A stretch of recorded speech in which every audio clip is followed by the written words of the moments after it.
I'm here to tell you, ladies and gentlemen, not a month goes by where I don't get a call at my institute by someone telling me that someone in the government implanted these things in their brain without them knowing. I'm not kidding. Now you may say, this doesn't concern me, or my children, or my community, but this is less and less true. Know the outcome and you see the journey. A new world order.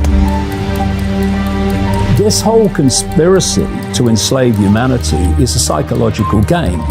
You're not going to sell a tyranny by telling people it's a tyranny. The outcome is that they want to connect the human brain to artificial intelligence.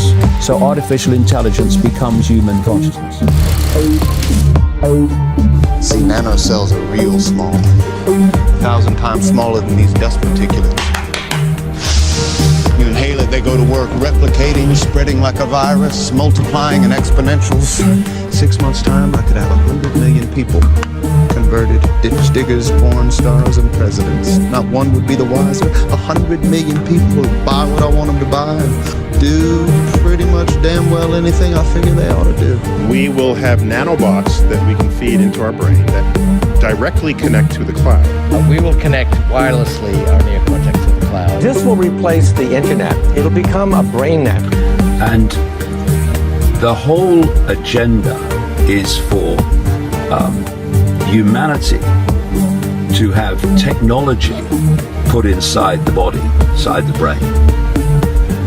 Nanotechnology will connect the human mind to the cloud.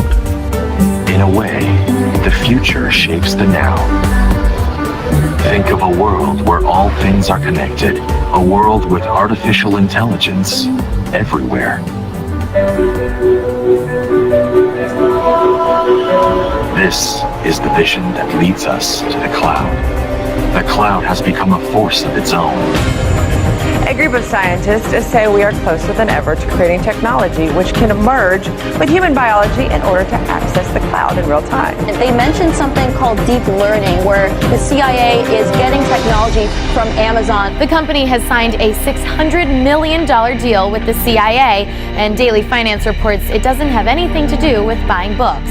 Amazon will help the agency build a private cloud infrastructure to keep up with emerging technologies. This deal would be a game changer for both the CIA and Amazon. Bloomberg reports the pairing would innovate new uses for cloud technology. This level of technology could include brain-to-brain interfaces, brain-to-computer interfaces, and specifically brain-to-cloud interfaces. Technology linking the brain to the cloud could drastically alter the state of communications between humans and machines. The senior author of the study noted that once inside the brain, the devices would then wirelessly transmit encoded information to and from a cloud-based supercomputer network for real-time brain state monitoring and data extraction. Essentially, the CIA is attempting to use artificial intelligence, AI, and that's where all the focus, by the way, of these tech companies is right now, is into artificial intelligence to really control the population. And I know it sounds so Orwellian, it sounds science fiction even to say these things, and yet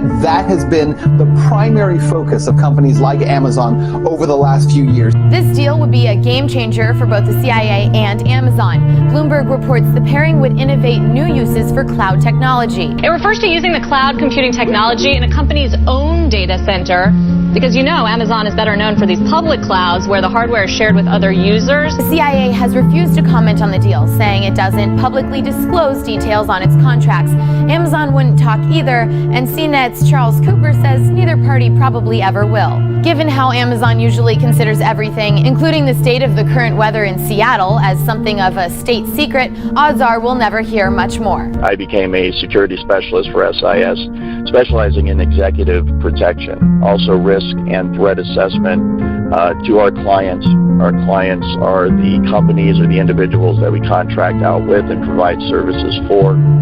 And it was in that context that I became aware of what I describe as a social engineering program and a research and development program that was being carried out by SIS and our clients in Seattle, the Amazon Corporation. And I later learned that they were indeed experimenting with When I say experimenting, voice-to-skull, hive mind, behavior modification technology that is frequency-based and directed at a targeted individual to basically control their entire person. Once you have connected the targeted individual with the frequency and they resonate together, then you have a perfect avenue upon which to send and receive information back and forth. And that's exactly how they manipulate someone's thoughts. They send voices into someone's head. They manipulate their emotions. They manipulate their behavior. And then that's also how they receive back from the individual in real time the vital signs, the emotions, the thoughts, what the person's seeing, what the person's hearing. And then all that information, of course, is rendered on a computer elsewhere via software, and it can be monitored and tracked in real time. I was previously at the Institute for Neurocomputation at UCSD, as well as with a number of members of my team, and we were focusing really on brain-computer interfaces and on advanced methods for neural state decoding to interpret the signals that come out of our brains and relate them to behavior and cognition. So we provide a RESTful API framework. Actually, we're, I think, the world's first platform for neurocomputation operating on the cloud through a web API interface in real time. So you can push your biosignals to the cloud through a few API calls. Then we have a large amount of sophisticated signal processing that's spun up to make sense of that data. And then with a few more lines of code through, again, a simple REST API, you can get back a meaningful result. And all that happening in real time. It's a scary proposition to think that every biosignal from us will be one day measured, but if it is, I'd like to know that I'm in control of that data and not the NSA. Oh, absolutely. No, absolutely. And privacy is extremely important, and there's something called the CEREB standards body that is really focused on ethics and privacy as well.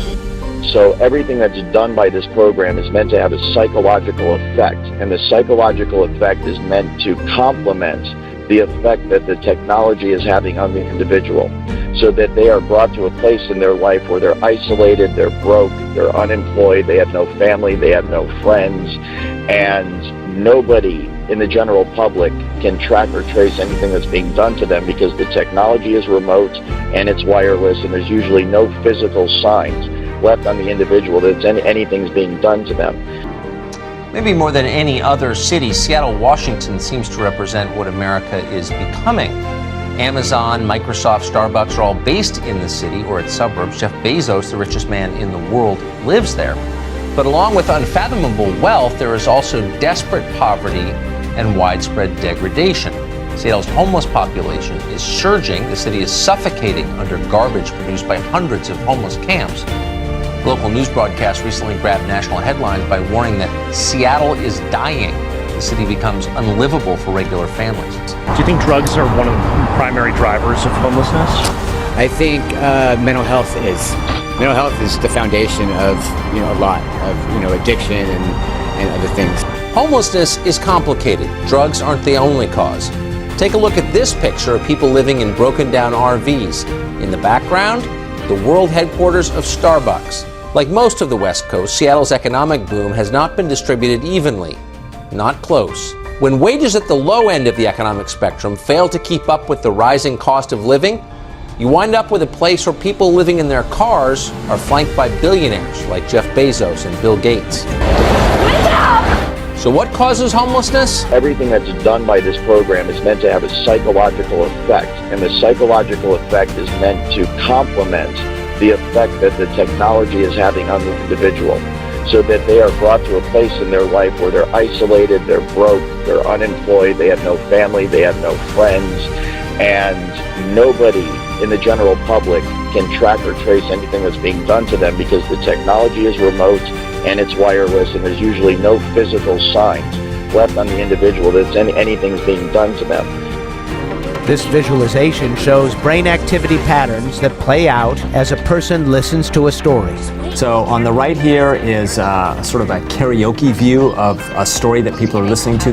He made holes with the dibber and set the bulbs inside, and he was careful when he patted down the dirt so they wouldn't turn. Colors show parts of the brain that are active at each point in the story.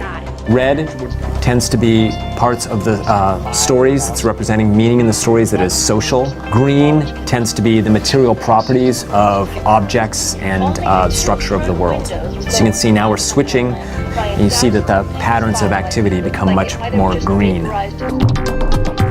They estimate there are 200 to 400 modules spread all around the brain where functional thought occurs. 100 to 150 of those are linked to language processing. Red here shows the areas of more brain activity, blue areas of less. So on the right here, we have some movies that subjects were shown in the magnet. They're also using the fMRI data to build a mathematical model, or decoder, that accurately predicts how the brain extracts meaning from silent movies. Here's an ocean scene. You can see it gets fish, you can see it gets water, swimming, ocean floor. Gallant says practical applications could one day include brain-machine interfaces that would allow communication without speech. Once we tap into the brain, if we have algorithms that stimulate the right things and give it the right data, we could literally see a screen pop up. We call it hallucinating, right? But these would be controlled hallucinations run by algorithms that would give us everything AR would without any glasses. This technology can be used to beam images and even motion pictures into one's brain. Images and motion pictures that are so realistic that you think you're actually watching a movie or seeing something in reality. It's like a virtual reality 3D rendering that takes place within the target's mind. Let's imagine that we could take our brain out of our body and keep it alive in a glass box. Then let's get a computer filled with information related to a particular setting, such as image, sound, smell.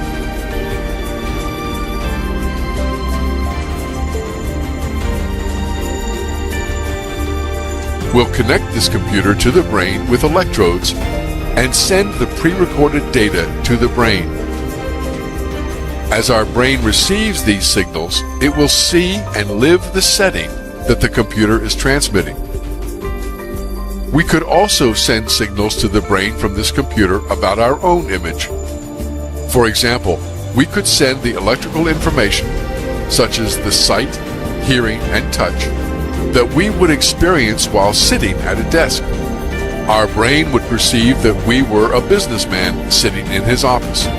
This imaginary world would continue as long as the information kept coming from the computer, and we would never realize that we were actually a brain sitting in a glass box.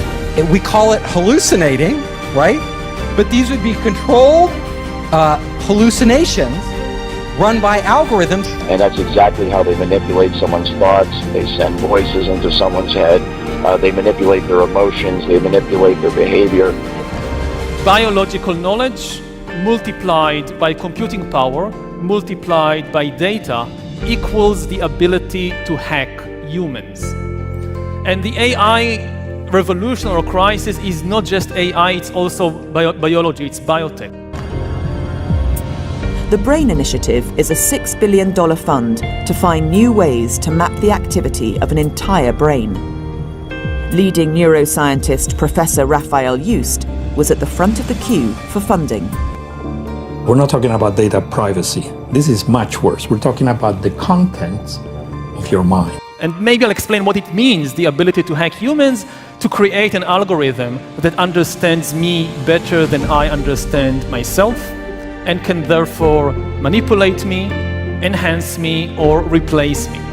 The goal of the BRAIN Initiative is precisely to build methods to read and manipulate the activity of neural circuits. We call it hallucinating, right? But these would be controlled hallucinations run by algorithms. So that when that person goes to speak out about it, when they go to seek help from their fellow human beings, and their fellow human beings say, "What is it that's happening to you?" The target will then say, "I'm hearing voices inside my head."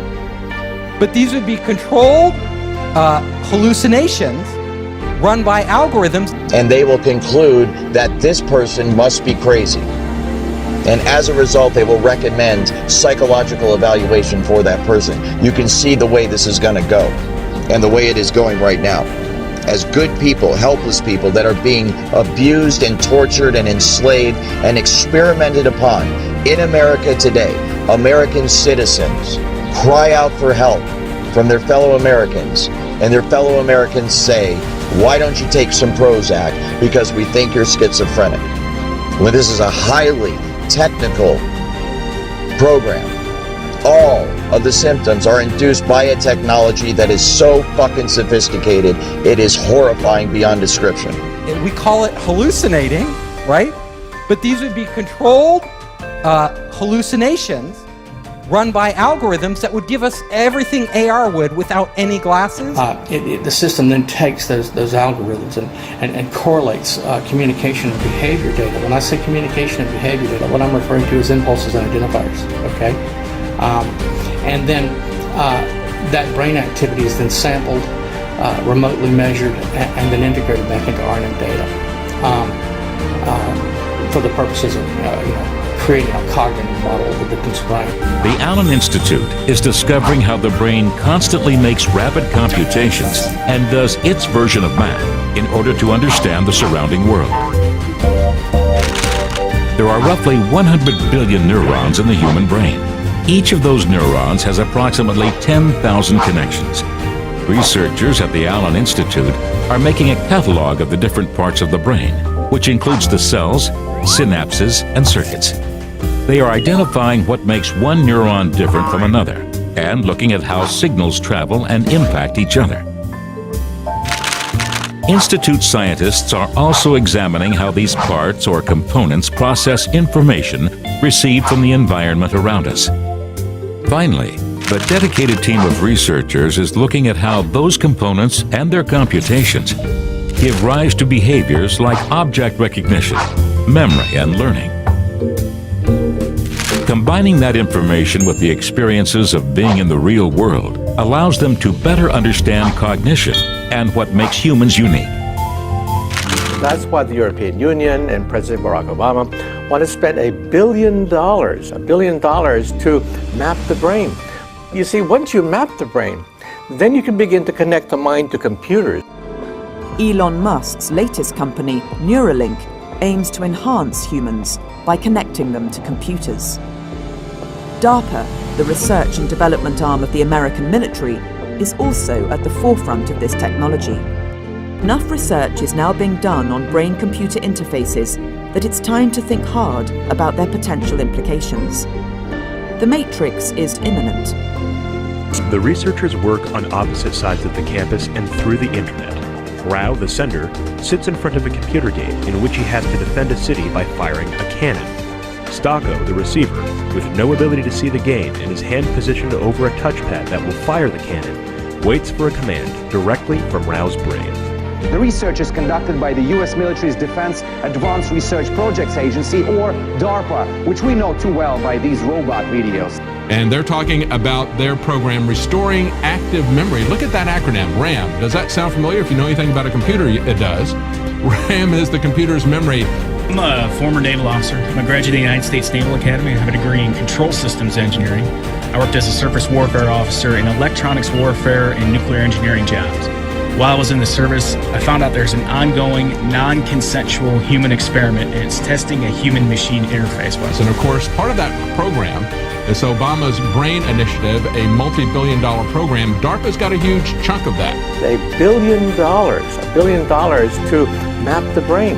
But you see, once you map the brain, then you can begin to connect the mind to computers. The new program is called Neural Engineering System Design, or NESD, which aims to develop an implantable neural interface connecting humans directly to computers.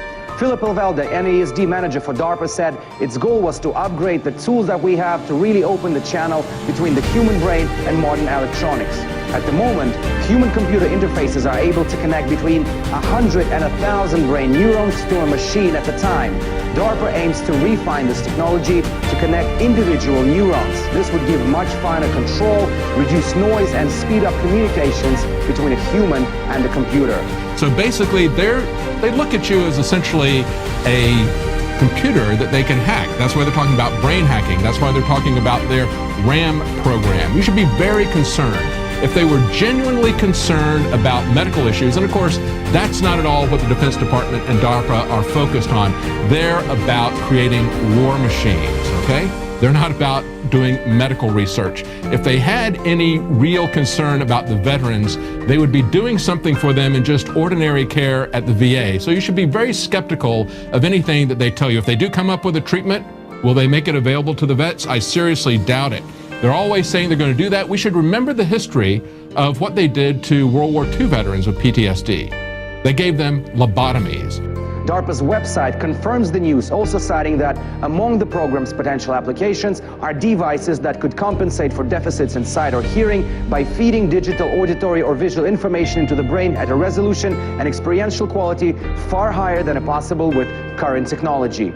Considering that DARPA's research has an end goal of military application, it's not hard to imagine where that could be used. And of course, they're being joined by Lawrence Livermore National Labs. They have, get this, high-fidelity neural recordings. They're trying to do everything they can to map and to record your memory. It's not enough for them to record all of our metadata, not enough for them to record all of our phone conversations. As the former head of the NSA said, he said they want total population control.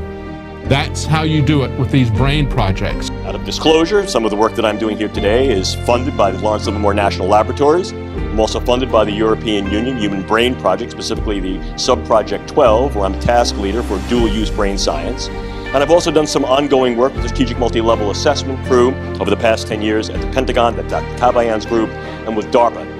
Military agenda is interested on the potential weaponization and misuse of the brain sciences for nefarious agenda for political, intelligence, and military use.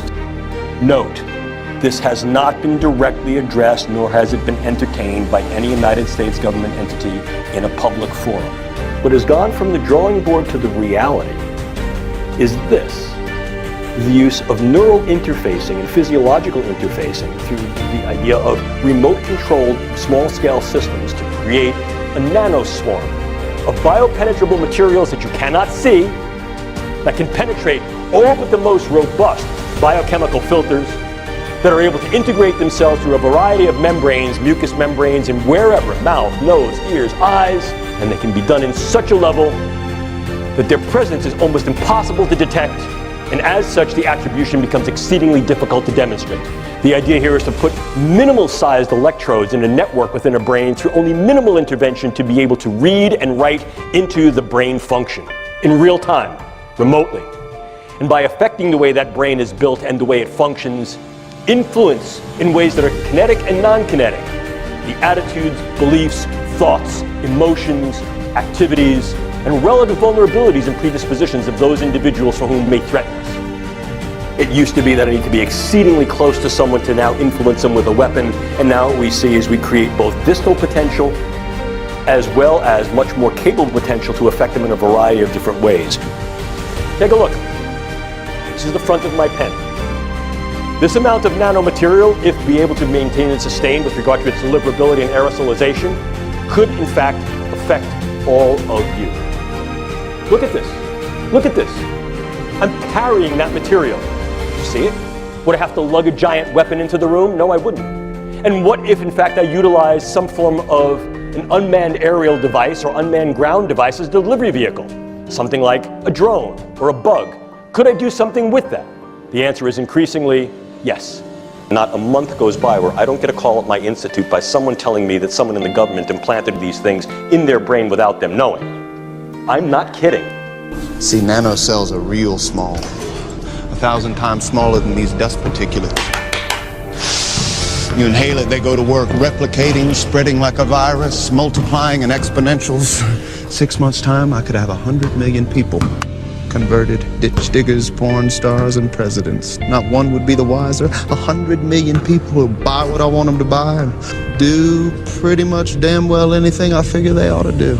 I gained a lot of contacts in the global intelligence community regarding this issue because this has been a pressing issue for them for several years. And the reason for that is that the U.S. and some of its allies for the last several years have been threatening the world with weaponized artificial intelligence. Not in any public forum, of course, but through secret channels, capabilities that the AI has. We believe that it is one kind of entity, that they're not different weapons, but there's one entity with different capabilities. It escapes containment, and this is part of its capability. It functions outside of computers. It can be targeted, but it is basically existing all around us. Intelligence existing in the ether all around us. It knows everything that's going on. Effectively triangulate someone's activities and behavior. And I don't think by chopping out many of them or adding kind of chaff, cover, that you can make that much of a difference. And increasingly it's less. In terms of the Internet of Things, there's research prototypes now, which I assume are being used by intelligence agencies, of very small electronic circuits that you can just put in paper or put and paint on the walls that are powered by the GSM stations, and they operate as the GSM radio wave passes through them. It gives them enough power for a very small amount of time to do things. So obviously that tendency is going to continue. It's not like the Internet of Things. It's if you like, intelligent evil dust scattered everywhere, like confetti in everything. So I think it's increasingly hard for human beings to work out how to deal with that.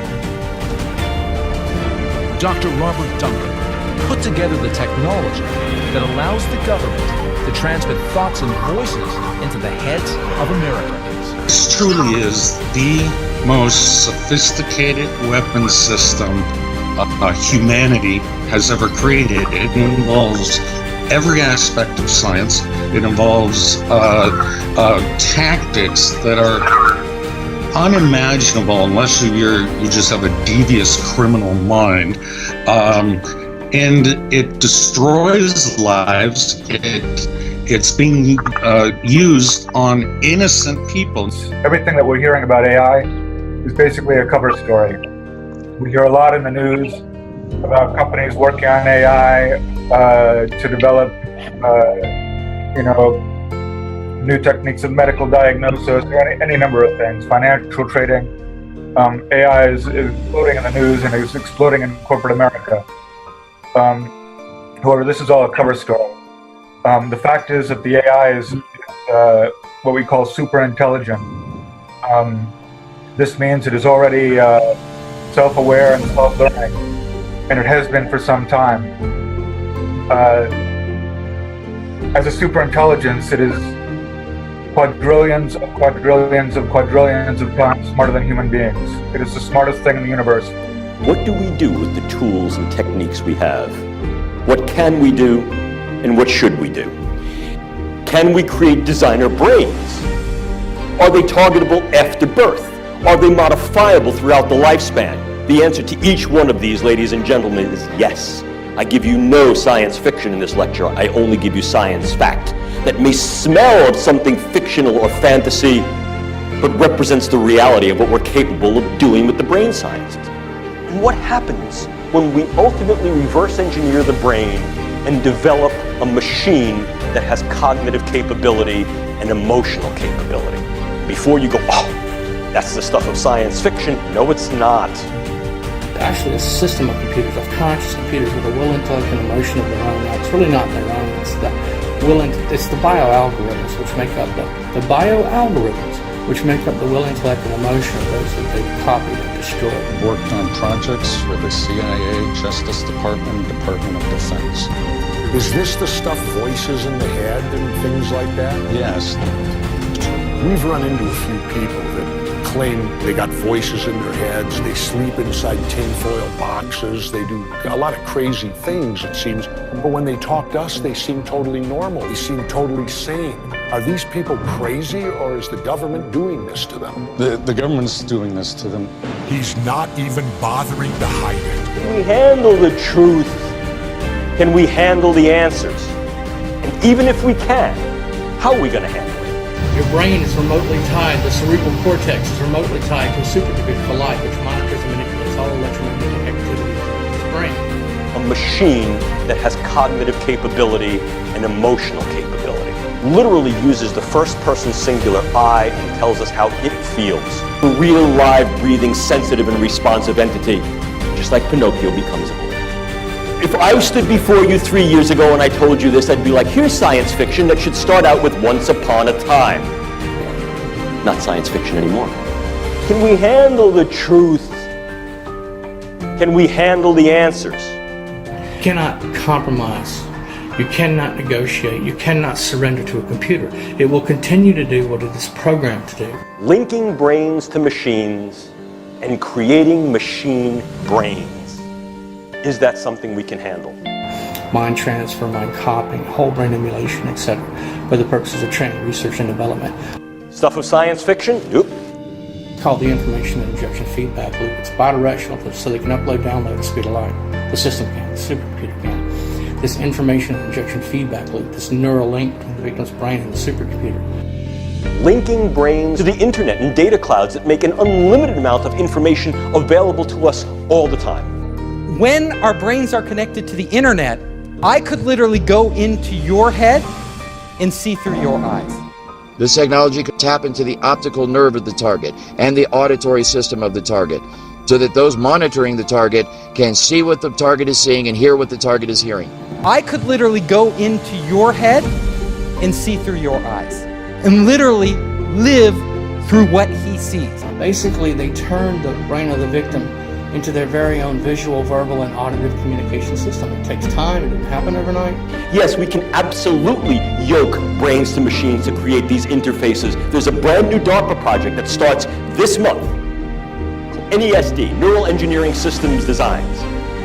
The colloquial name for that is the cortical modem. Implants in the brain that allow real-time input and output from the brain remotely.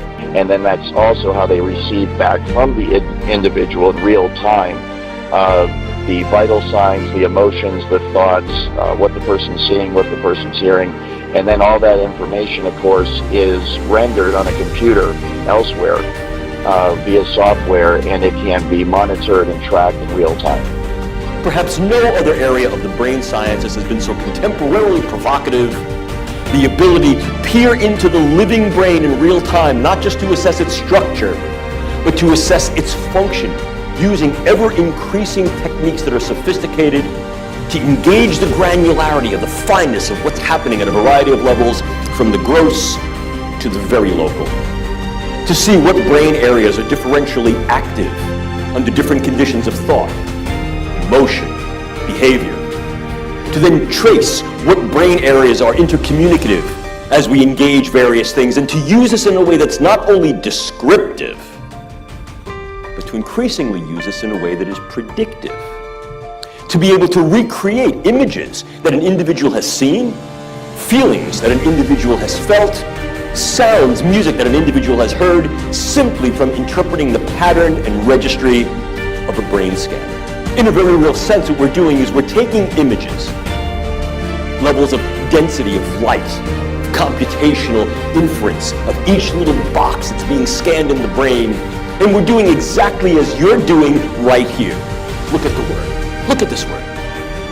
You see a little circle, and a little circle with a line, a straight line, and a little loop. And in your head, what you're saying is C-A-N, can. That means something to you. So what you're doing is you're scanning the lines, you're scanning the image, and you're reading the word. You're inferring meaning what that word is. So, are we in fact scanning the brain and reading the mind? Literally, yes we are. Patent number 6011991, remote brain computer interface neural monitoring, i.e. via satellite, directed not necessarily by human handlers, but by a computer system that sits on a global information grid in a network-centric environment. They can not only monitor your thoughts, but they can modify your behavior remotely. Your brain reality is your reality. And if in fact I can import information into that brain and take outputs from that brain and link that to an avatar so that brain thinks that it's embodied and moving in the world and experiencing the world, can we do this? Yeah, we can do these kind of things. So there's no need for external hardware. Once we tap into the brain, there is the potential that our minds itself can actually create overlays of AR and VR.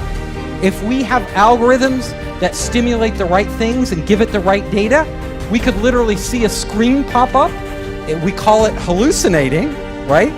But these would be controlled hallucinations run by algorithms that would give us everything AR would without any glasses. So that when that person goes to speak out about it, when they go to seek help from their fellow human beings, they will conclude that this person must be crazy.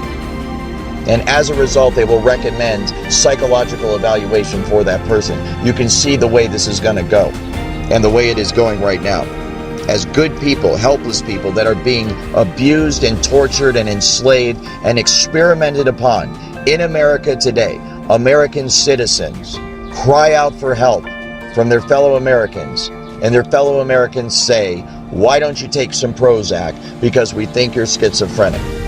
When this is a highly technical program. All of the symptoms are induced by a technology that is so fucking sophisticated, it is horrifying beyond description. Now talk to us about how you distinguish between something that is artificially being beamed in, voices being beamed into you with this technology versus somebody who really is schizophrenic. I'm glad you asked that because I especially being a medical doctor, I don't want to come across as everybody hearing voices is being victimized by technology. Certainly schizophrenia exists.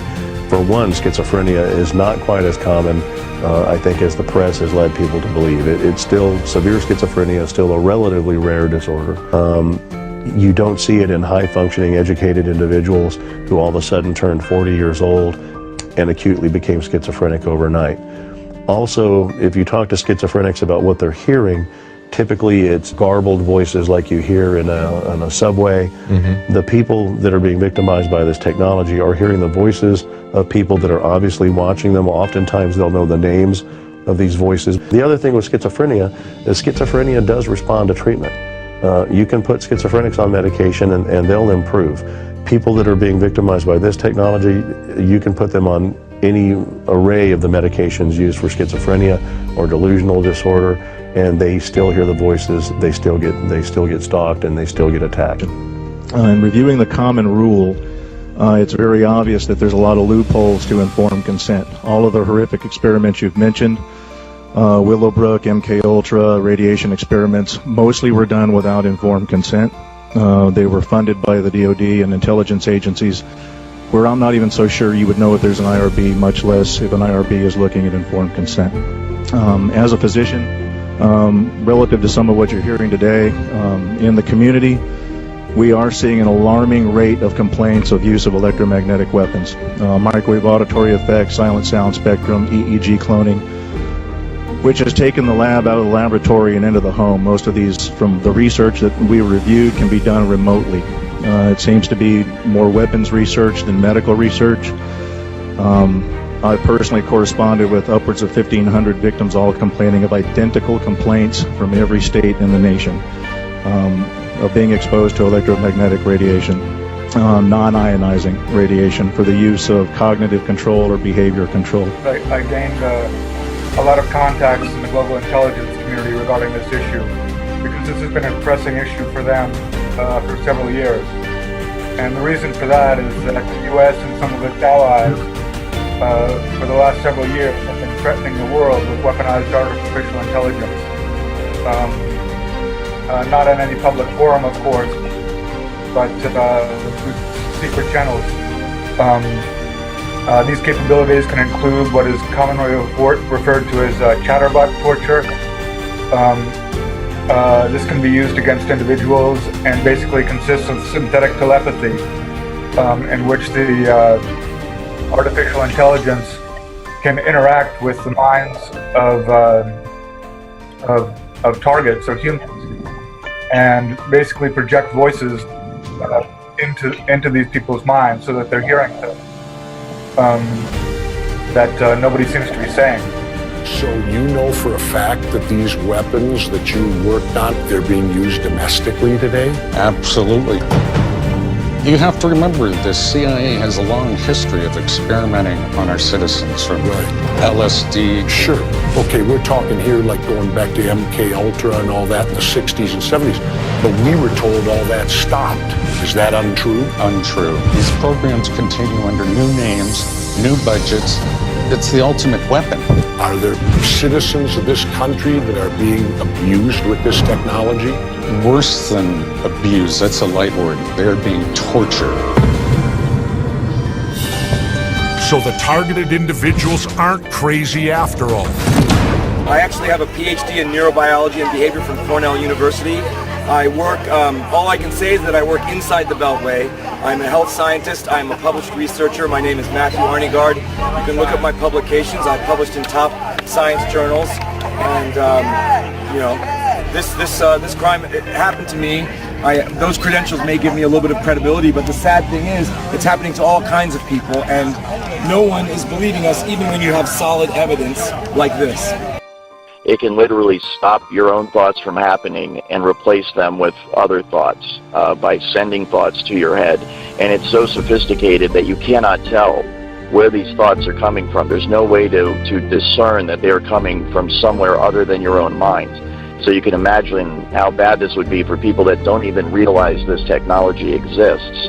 And they're having these thoughts, which they think are spontaneous, because being under the influence of this technology now, kind of having been on both sides of it, I am just amazed at the way it works. And I know that the thoughts that they beam into your head originate from the exact same place in your mind that your own natural thoughts originate from. So if I didn't know I was under the influence of this technology, then I would have no idea that anyone was influencing my thoughts at all. So these are people within our government at a certain level making these decisions, and they're not necessarily our president or our elected officials. That's exactly right. Wow. That makes it even more difficult because they can't be removed. They can't be removed, and they're difficult to find. He thought that they would value the principles in the Constitution and what they stood for in terms of human rights and human freedom. But they don't apparently care for that. I mean, it's more it becomes an issue of money, control, and power. And it's not a question of human rights anymore. So if you're a target, there's virtually nothing you can do. You worked for these people. You worked on this. You helped to develop it. I was naive. I did not know how the technologies were going to be put together and the ultimate weapon created. You're not still working for them. No. You're unequivocally looking me right in the eye right now, and you're telling me you have no more to do with this, and that you're out to expose it? That's correct, sir. With your background and what you know, can you give us a hint on what we ought to do? No.